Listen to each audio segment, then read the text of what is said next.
أعوذ بالله السميع العليم من الشيطان الرجيم. بسم الله الرحمن الرحيم. الحمد لله رب العالمين، والصلاة والسلام على أشرف الأنبياء والمرسلين، حبيبنا وحبيب إله العالمين أبي القاسم محمد وعلى آله الطيبين الطاهرين وأصحابه المنتجبين ومن تبعه بإحسان إلى يوم الدين. Para pemirsa Safinah TV yang dimuliakan Allah Subhanahu wa Ta'ala, Assalamualaikum warahmatullahi wabarakatuh.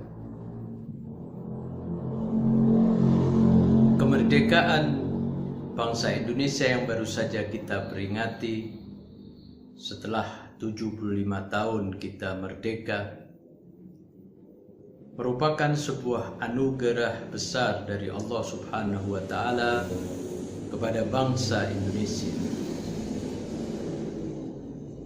Namun demikian, anugerah ini juga merupakan ujian bagi bangsa ini.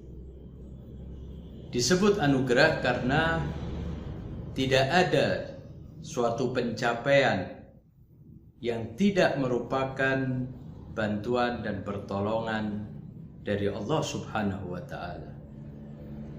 Betapapun para pahlawan dan pendahulu kita berjuang, tetapi perjuangan itu tanpa taufik, tanpa kekuatan dari Allah Subhanahu wa Ta'ala tidak dapat dicapai. Anugerah ini apabila disyukuri, maka akan menjadikan sebuah kejayaan, kegemilangan, kedaulatan bagi bangsa dan rakyat Indonesia.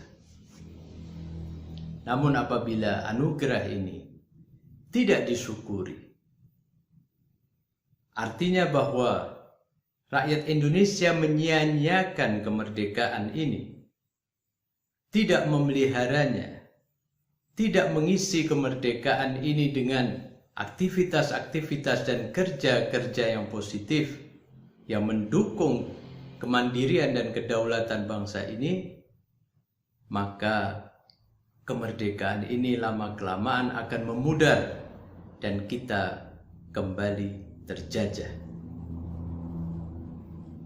Pertanyaannya adalah bagaimana kita dapat mengisi, menumbuhkan spirit dan menguatkan semangat untuk tetap merdeka.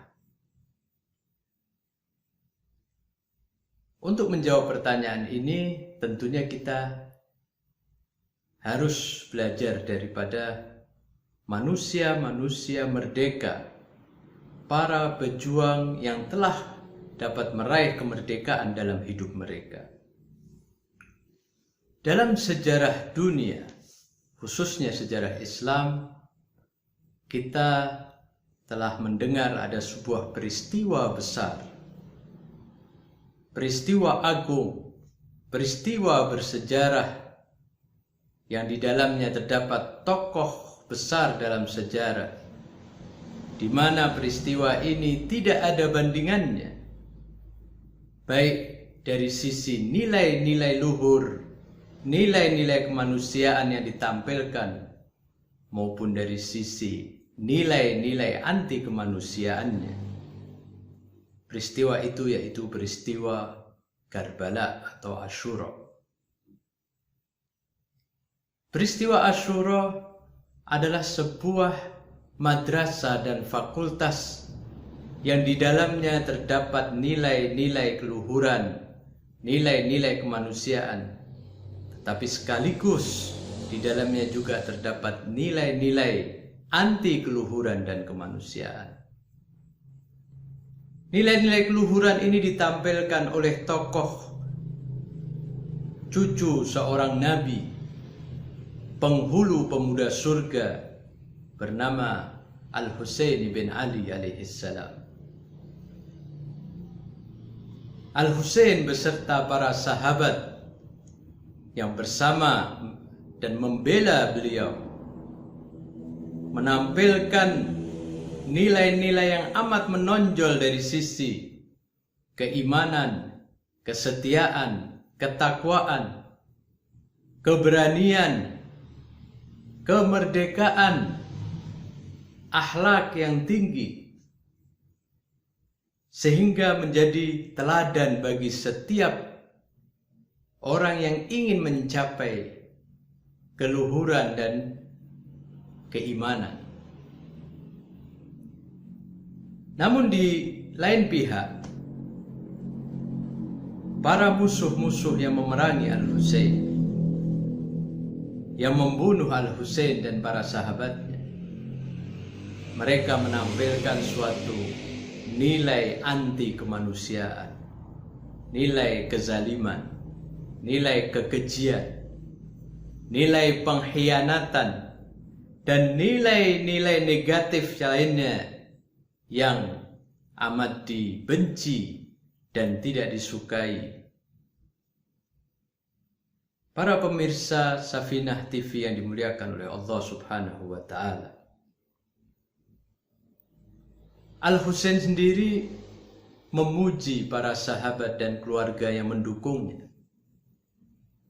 Beliau menganggap mereka adalah sahabat terbaik dan tidak pernah menemukan sahabat terbaik seperti para sahabat yang mendukungnya dalam peristiwa Karbala. Beliau mengatakan, "Fa inni la a'lamu ashaban awfa wala khairan min ashabi." Aku tidak mengetahui adanya sahabat-sahabat yang lebih setia dan lebih baik daripada sahabat-sahabatku. Wala ahla baitin abar wala awsal min ahli baiti fajazakumullahu minni anni khaira. Dan tidak pula aku menemukan dan mengetahui adanya keluarga yang lebih berbakti dan lebih dekat daripada keluargaku. Semoga Allah memberikan pahala dariku dengan pahala kebaikan. Di lain pihak, dalam perkataan beliau yang lain, beliau mengatakan, "Wallahi ma ra'aitu ashaban ka ashabi." Demi Allah, aku tidak melihat sahabat-sahabat seperti sahabat-sahabatku. Mereka adalah sahabat-sahabat unggul yang paling menonjol dari segala nilai-nilai kebaikan dan kemuliaan.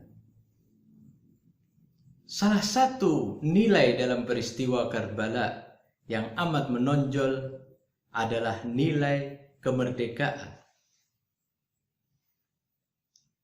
Merdeka dalam arti bahasa adalah bebas, tidak terikat, tidak terbelenggu,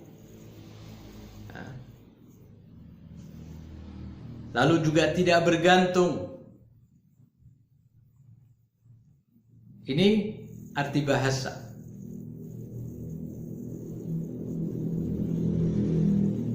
Yang disebut dengan merdeka di sini bukan berarti kita bebas secara mutlak.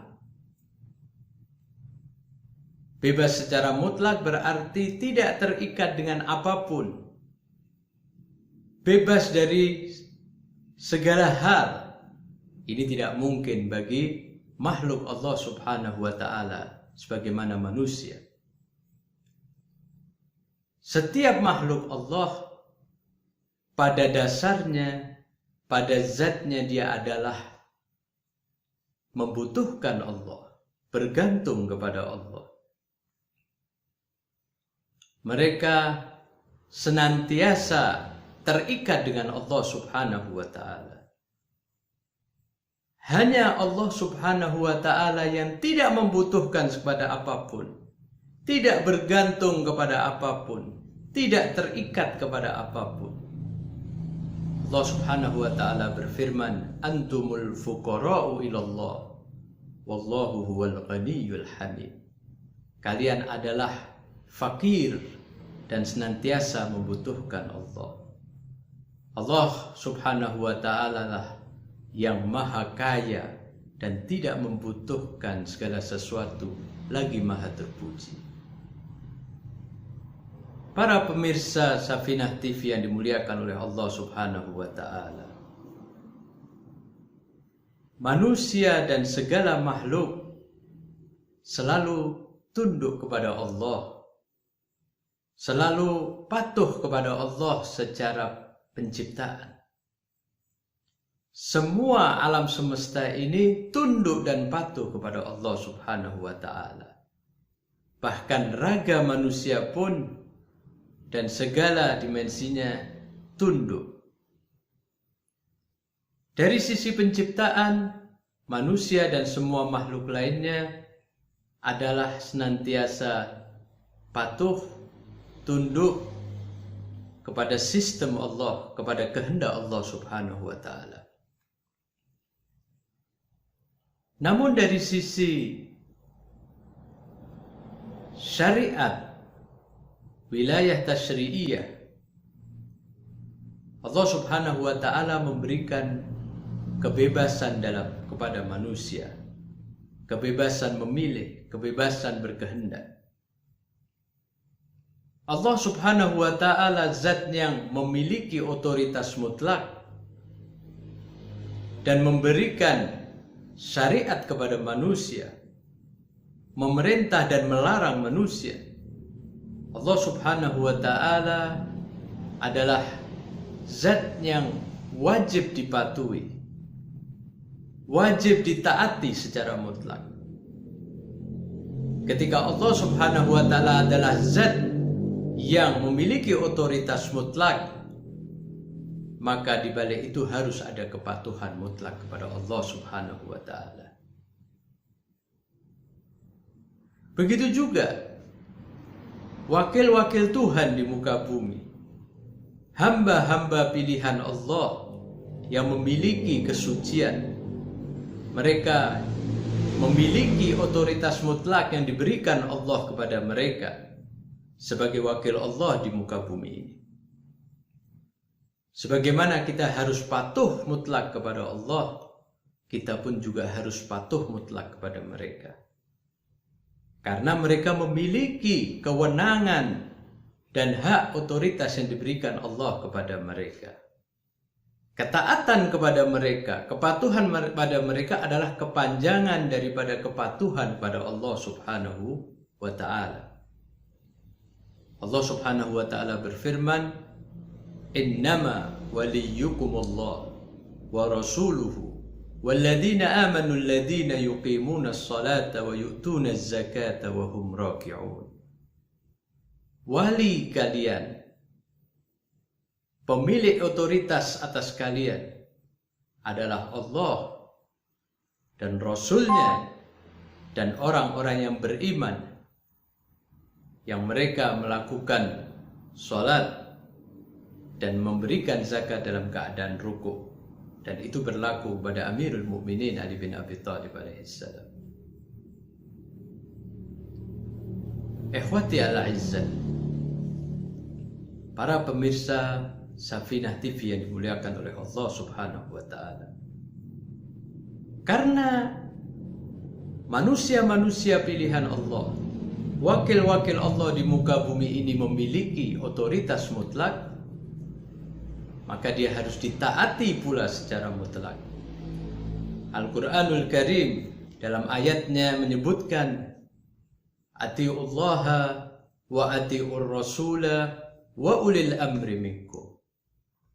Taatlah dan patuhlah kepada Allah dan kepada Rasulnya secara mutlak, dan juga taatlah dan patuhlah kepada pemegang kekuasaan dan otoritas secara mutlak pula.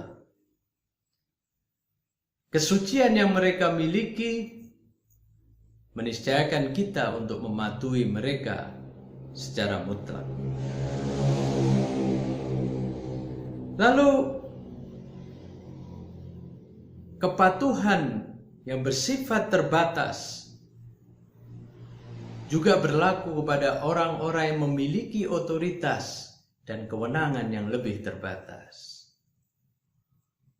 Orang tua sebagai wali terhadap anaknya, maka dia memiliki otoritas untuk juga dipatuhi tentunya secara terbatas. Selain yang memiliki kesucian, maka kepatuhan mereka adalah kepatuhan yang terbatas, yang relatif, dengan syarat tidak bermaksiat kepada Allah Subhanahu wa Ta'ala. Di dalam riwayat disebutkan la ta'ata li makhlukin fi maksiatil khaliq. Tidak ada kepatuhan kepada makhluk apabila hal itu menyebabkan bermaksiat kepada penciptanya. Kembali kepada pembahasan tentang kemerdekaan. Kemerdekaan yang merupakan nilai kesempurnaan ditampilkan oleh Al-Husain dan para pembelanya yang tercermin dalam kehambaan dan kepatuhannya kepada Allah Subhanahu wa Ta'ala. Al-Imam Abu Abdullah Al-Husain alaihi salam manakala dipaksa untuk berbaiat kepada penguasa di zamannya yang memaksakan sumpah setia dan baiat kepadanya dan kepada kaum muslimin yang lain, Al-Imam Al-Husain alaihi salam menjawab dan menolak baiat tersebut. Jawaban tidak terhadap permintaan itu akan menyebabkan dan mengandung konsekuensi yang berat bagi Al-Imam Al-Husain alaihi salam.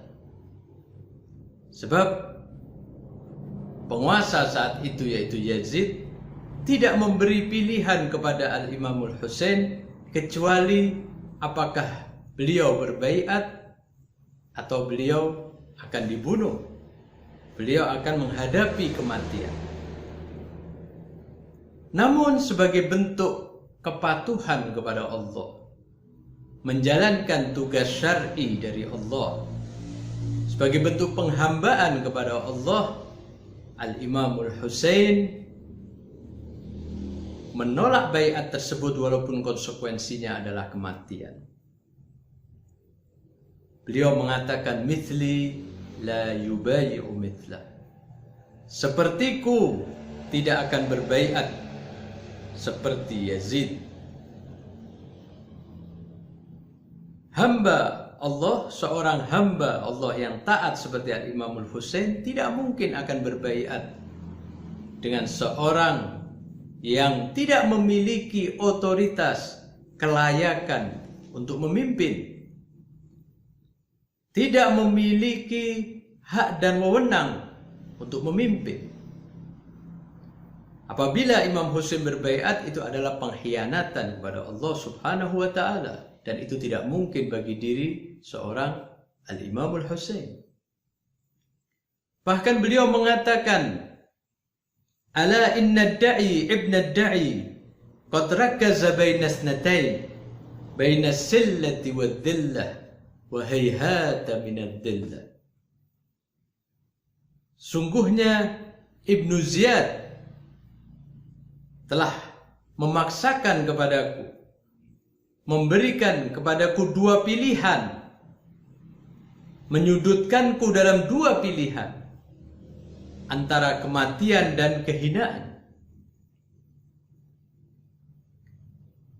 Apabila Imam Husain tidak berbaiat, berarti dia harus menghadapi kematiannya. Tetapi apabila dia berbaiat, maka itu berarti adalah kehinaan. Apa yang dipilih oleh Al-Imam Husain? Al-Imam Al-Husain memilih kematian daripada kehinaan. Hayhat minna dhillah, jauh sekali dari kami kehinaan. Beliau mengatakan, in kana dinu Muhammad lam yastaqim illa biqatli faya suyufu khudini. Apabila agama Muhammad tidak akan tegak kecuali dengan terbunuhnya aku, Imam mengatakan faya suyufu khudini, maka pedang-pedang ambillah aku, bunuhlah aku, cabik-cabik diriku. Itu adalah logika kemerdekaan yang dimiliki oleh Al-Imam Al-Husain alaihissalam. Beliau lebih mengutamakan kemerdekaan yang berarti kepatuhan dan penghambaan kepada Tuhannya ketimbang kepatuhan dan perbudakan dari selainnya. Hal itu diikuti oleh orang-orang yang bersama Al-Husain, baik dari kalangan keluarga Al-Husain maupun dari para sahabat-sahabat Al-Husain. Mereka begitu patuhnya kepada imam, yang berarti kepatuhan kepada Allah Subhanahu wa ta'ala. Mereka membela Al-Husain tanpa mengharapkan imbalan apapun kecuali kerelaan dari Allah, Rasul, dan dari Al-Husain alaihissalam. Oleh karena itu, sebagaimana yang tadi diucapkan oleh Imam Husain, aku tidak melihat sahabat-sahabat seperti sahabat-sahabatku. Perjuangan dan nilai kemerdekaan yang ditampilkan oleh Al-Husain alaihissalam dan para sahabatnya akan menjadi spirit yang kuat bagi setiap orang yang memperjuangkan kemerdekaan. Karena terbunuhnya Al-Husain adalah merupakan spirit yang menggelora dalam setiap diri seorang mukmin. Inna liqatlil Husain la hararatan fi qulubil mu'minin lan tabruda abada. Sungguhnya terbunuhnya Al-Husain selalu menjadi gelora, spirit yang selalu berkobar dalam diri setiap mukmin yang tidak pernah akan padam. Inilah insan merdeka, manusia yang tidak mau tunduk kepada kezaliman, kepada penindasan, kepada kehinaan. Pilihannya hanya dua: menjadi hamba Allah atau hamba selain Allah Subhanahu wa ta'ala. Makna kemerdekaan yang sejati adalah ketika kita menjadi hamba Allah, tunduk dan patuh hanya kepada Allah dan kepada orang-orang yang Allah memerintahkan kita untuk tunduk dan patuh kepadanya. Namun kehinaan adalah bagi para hamba selain Allah, bagi yang patuh kepada hawa nafsu dirinya, patuh kepada tekanan, penindasan, perbudakan selainnya. Disinilah kita perlu belajar kepada Madrasah Karbala, Madrasah Asyura. Banyak pelajaran yang bisa kita petik. Namun kali ini kita memetik sekelumit dari pelajaran yang besar dalam bulan yang kemerdekaan bagi bangsa Indonesia, yaitu pelajaran tentang kemerdekaan. Assalamualaikum ya Aba Abdillah wa alal arwahil lati hallat bifina'ik.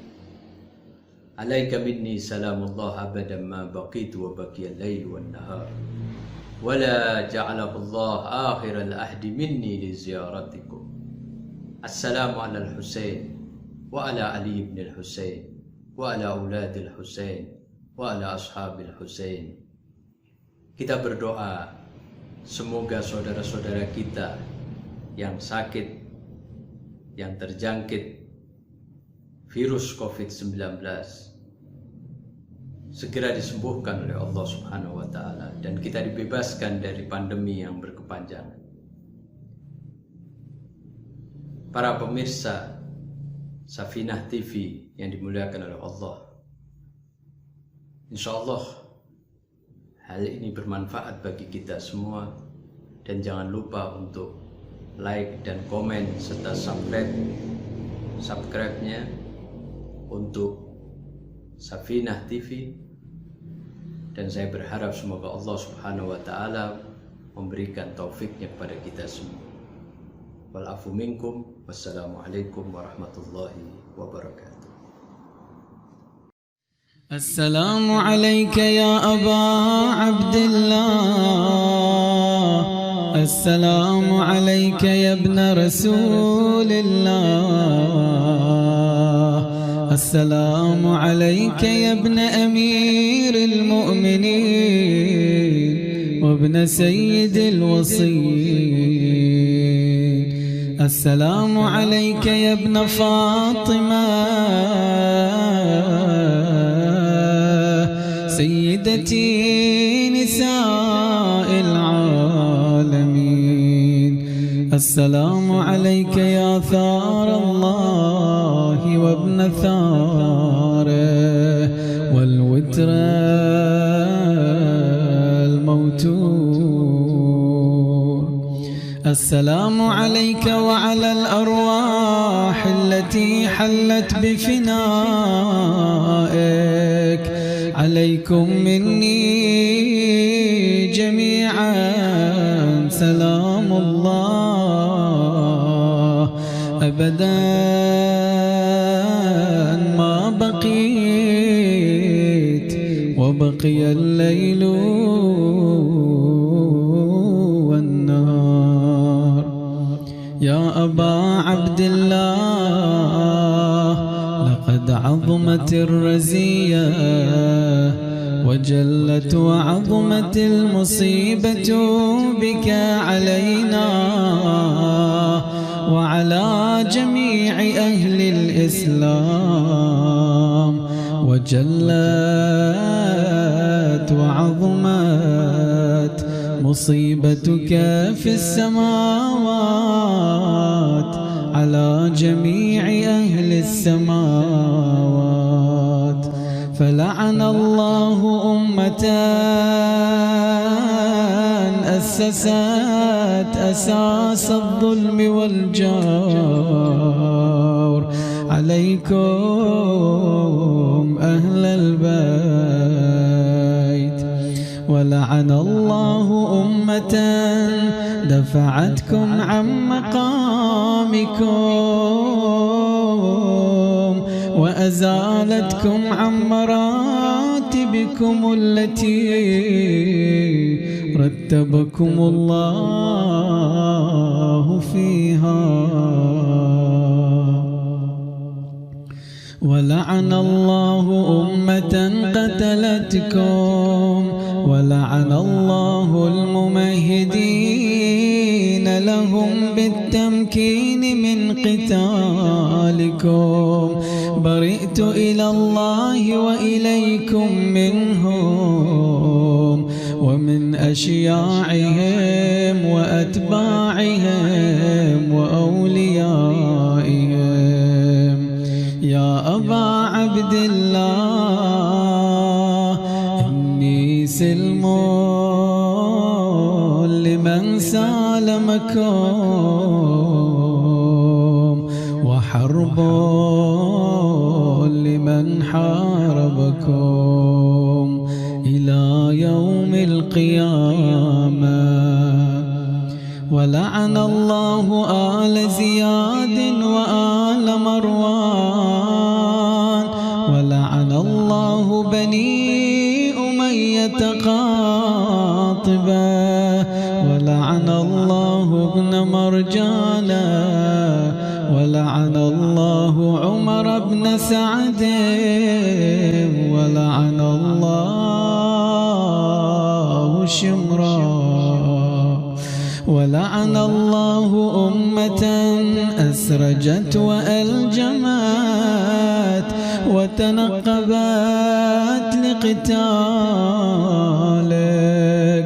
بأبي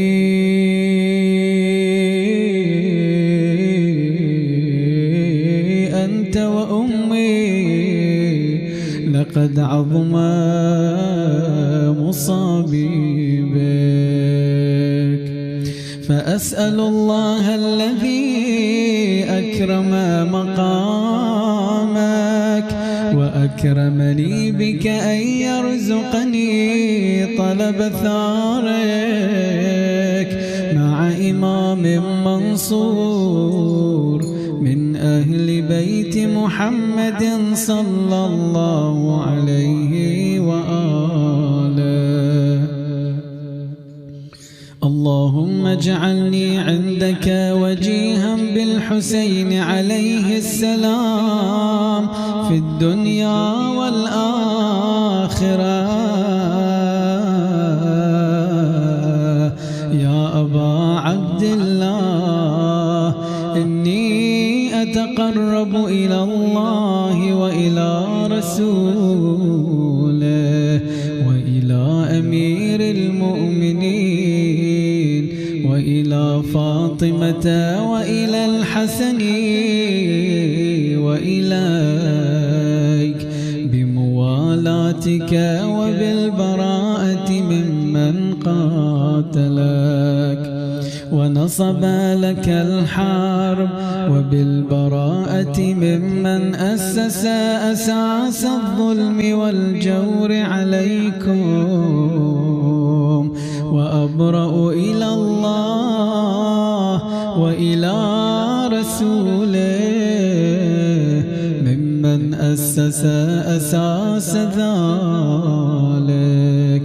وبنى عليه بنيانا وجرى في ظلمه وجوره عليكم وعلى أشياعكم.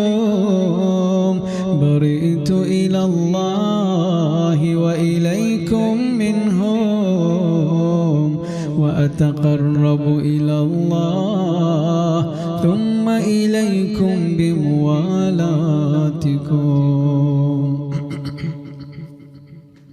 وموالاة وليكم وبالبراءة من أعدائكم والناصبين لكم الحرب وبالبراءة من أشياعهم وأتباعهم. إني سلم لمن سالمكم وحرب لمن حاربكم وولي لمن والاكم وعدو. فأسأل الله الذي أكرمني بمعرفتكم ومعرفة أوليائكم ورزقني البراءة من أعدائكم أن يجعلني معكم في الدنيا والآخرة وأن يثبت لي عندكم قدم صدق في الدنيا والآخرة. وأسأله أن يبلغني المقام المحمود لكم عند الله وأن يرزقني طلب ثاري مع إمام هدى ظاهر ناطق بالحق منكم. وأسأل الله بحقكم وبالشأن الذي لكم عنده أن يعطيني بمصابي بكم أفضل ما يعطي مصابا بمصيبته مصيبة ما أعظمها وأعظم رزيتها في الإسلام وفي جميع السماوات والأرض. اللهم اجعلني في مقامي هذا ممن تناله منك صلوات ورحمة ومغفرة. اللهم اجعل محياي محيا محمد وآل محمد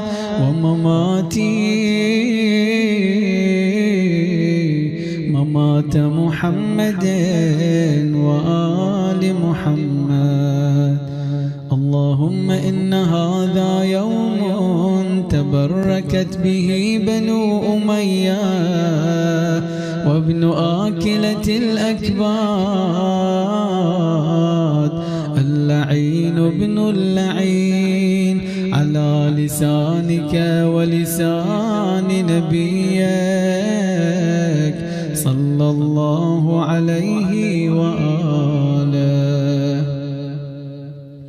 في كل موطن وموقف وقف فيه نبيك صلى الله عليه وآله. اللهم لعن أبا سفيان ومعاوية ويزيد بن معاوية عليهم منك اللعنة أبد الآبدين.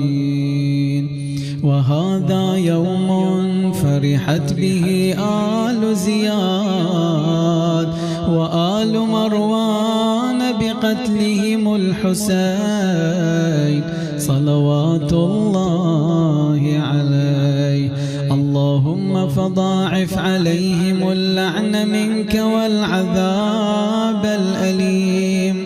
اللهم إني أتقرب إليك في هذا اليوم وفي موقفي هذا وأيام حياتي بالبراءة منهم واللعنة عليهم وبالموالاة لنبيك وآل نبيك عليه وعليهم السلام. اللهم العن أول ظلم حق محمد وآل محمد وآخر تابع له على ذلك. اللهم العن العصابة التي جاهدت الحسين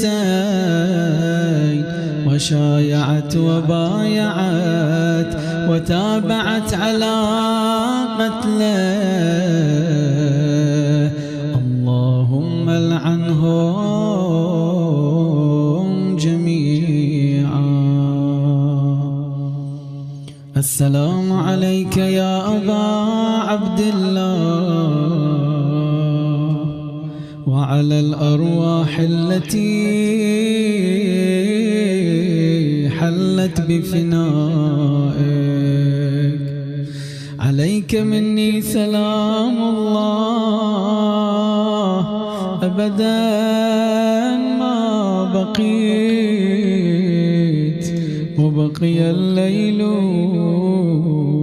والنهار ولا جعله الله آخر العهد مني لزيارتكم. السلام على